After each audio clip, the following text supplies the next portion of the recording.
Neysla barna á svonefndum orkudrykkjum áhyggjuefni að mati næringafræðings.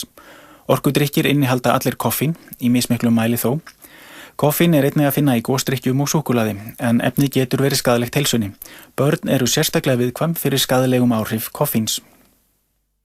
Koffín hefur meiri skaðleg áhrif á börn en fullorðna þar sem taugakerfi þeirra enn að þroskast. Ofneysla koffíns getur valdið höfuðverk, svima, skjálfta, svefnleysi, ógleði, hjartsláttartruflunum og kvíða. Steinar B. Aðalbjörnsson, næringafræðingur, segir mikilvægt að foreldrar þekki muninn á koffínríkum orkudrykkjum og svonefndum íþróttadrykkjum sem innihalda kolvetni.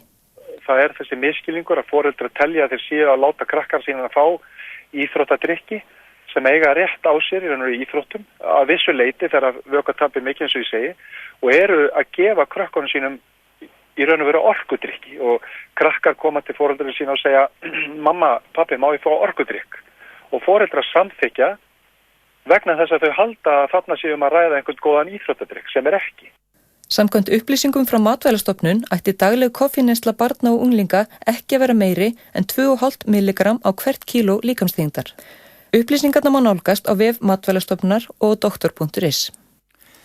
Klara Helgadóttir tók saman og ræddi við Steinar B. Aðalbjörnsson. Breskur dómari vísaði í dag frá